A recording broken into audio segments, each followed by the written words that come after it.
ज्या वेळेस या देशाची अर्थव्यवस्था जगामध्ये 5व्या नंबरला आली, देशाचा विकास होतोय, त्यावेळेस मित्रांनो ही निवडणूक होतीये। मित्रांनो, या निवडणुकीकडे जर बघितलं तर ही निवडणूक यापुढे 100 वर्ष हा देश सुवर्ण भविष्य, या देशाचं सुवर्ण भविष्य ठरवणारी ही निवडणूक आहे। मित्रांनो, या निवडणुकीकडे जगाच्या वेगवेगळ्या देशाचं लक्ष लागलंय। अमेरिकेपासून, चायनापासून, रशियापासून सगळ्या जगातील महाशक्तीचं या देशाकडे लक्ष लागलंय मित्रांनो, कारण जग या ठिकाणी या देशाकडे एका वेगळ्या नजरेने 2014 नंतर पाहायला लागलंय। भारत हा विश्वगुरु होतोय मित्रांनो। मित्रांनो, आपल्या सगळ्यांना माहिती आहे, मागच्या 60 वर्षामध्ये या देशातील सामान्य जनतेबद्दल काँग्रेसने कधीही विचार केला नाही।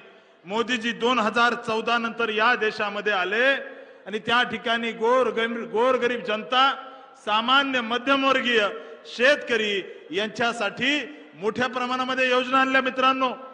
हे सोलापूर विडी कामगारांचं शहर आहे, परंतु या सोलापूरमध्ये 60 वर्षामध्ये काँग्रेसने कधीही विडी कामगारांसाठी एक योजना सुद्धा नाही आणली मित्रांनो।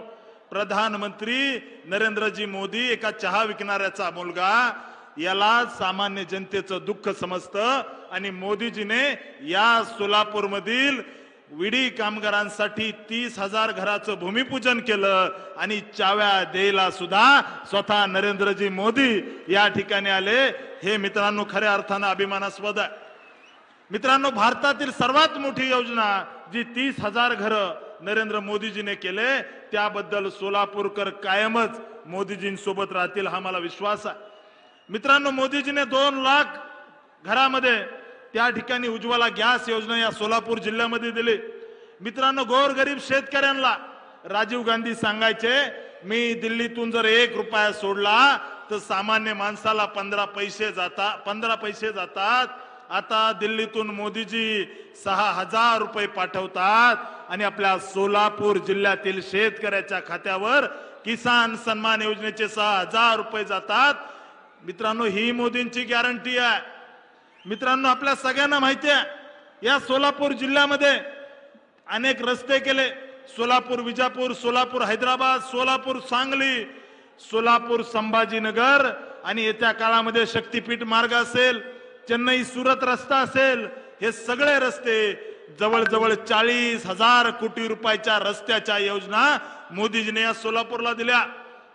मित्रांनो, ही निवडणूक देशाची निवडणूक आहे आणि प्रामुख्याने या निवडणुकीकडे पाहत असताना या ठिकाणी मोदीजीने गेली 500 वर्षाचा गुलामीचा कलंक, ज्या ठिकाणी प्रभू रामाचा जन्म झाला, त्या ठिकाणी आपल्या पिढ्या गेल्या। आपण बनाएंगे मंदिर म्हणून अनेक वर्ष राम भक्तांनी संघर्ष केला, परंतु मोदीजीने या ठिकाणी प्रभू रामाचं मंदिर बनवलं। ही या देशातील जनता कदापि विसरणार नाही मित्रांनो।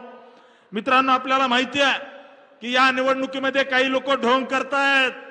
जे लोक या ठिकाणी जो भगवा छत्रपती शिवाजी महाराजांनी गड किल्ल्यावर भडकवला, जो भगवा त्या ठिकाणी अर्जुनाच्या रथाला होता, जो भगवा आपले संत महंत वारकरी, त्या ठिकाणी करोडो वारकरी पंढरपूरला भगवा खांद्यावर घेऊन येतात, त्या भगव्याला दहशतवादी म्हणणारे लोक या ठिकाणी गुढीपाडव्याच्या मिरवणुकीत यायला लागलेत।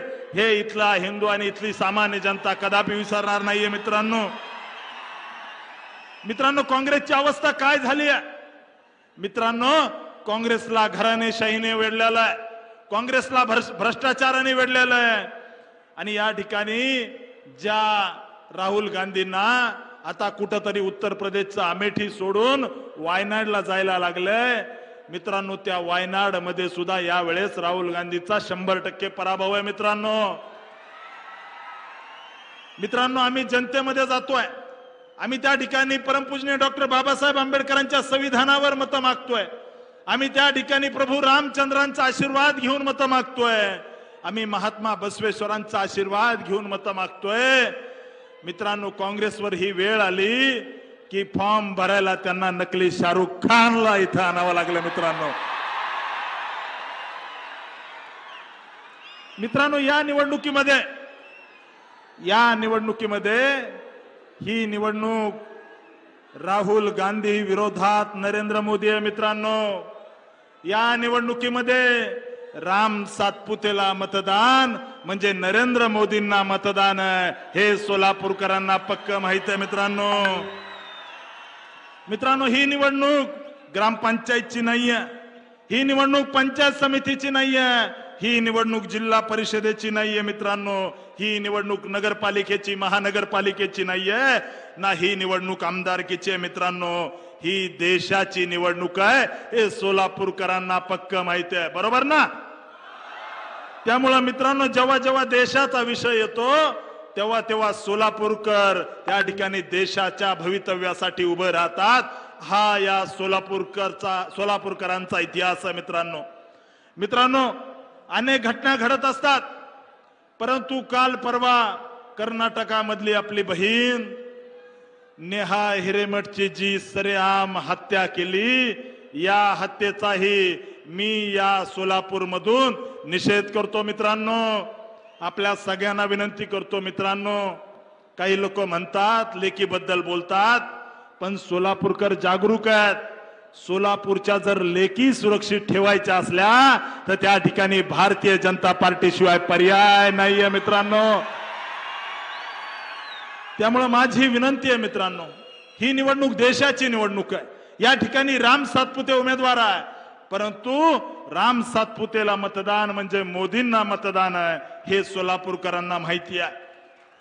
मित्रांनो, माझी तुम्हाला विनंती आहे, मला सोलापूरमध्ये माझ्या सोलापूरमधून मुंबई, पुणे, बंगलोर, चेन्नई या ठिकाणी जाणाऱ्या माझ्या युवकाला सोलापूरमध्ये मला आयटी पार्क करायचंय मित्रांनो, हे माझं स्वप्न आहे मित्रांनो।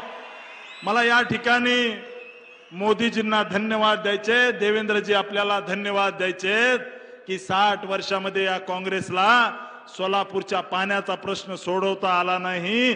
तुम्ही 650 कोटी रुपये देऊन दुहेरी पाईपलाईनचं काम सुरू केलं, त्याबद्दल मी आपले धन्यवाद देतो, मोदीजींचे धन्यवाद देतो। मित्रांनो, मला या ठिकाणी सोलापूरच्या नदीकाठच्या गावासाठी मी खासदार झाल्यानंतर मला भीमा नदीवरती बॅरेज बंधारे बांधायचे, म्हणून मला तुमचा आशीर्वाद पाहिजे मित्रांनो। मला सोलापूरच्या विकासामध्ये भर टाकण्यासाठी मला येत्या काळामध्ये सोलापूरची विमान सेवा सुरू करायची आहे मित्रांनो, त्यासाठी मला तुमचा आशीर्वाद पाहिजे मित्रांनो। या सोलापूर जिल्ह्यामध्ये डाळिंब उत्पादक शेतकरी असेल, द्राक्ष उत्पादक शेतकरी असेल, ज्वारी उत्पादक शेतकरी असेल, केळी उत्पादक शेतकरी असेल, या शेतकऱ्यांसाठी काम करण्यासाठी मला तुमचे आशीर्वाद पाहिजेत मित्रांनो। मित्रांनो, आपल्या सगळ्यांना विनंती करायला आलोय, मी अतिशय सामान्य परिवारातून आलोय, अनेक दुःख भोगून आलोय मित्रांनो। एका ऊसतोड कामगाराचा मुलगा म्हणून या ठिकाणी चळवळीतून पुढे आलेलो कार्यकर्ता आहे मित्रांनो।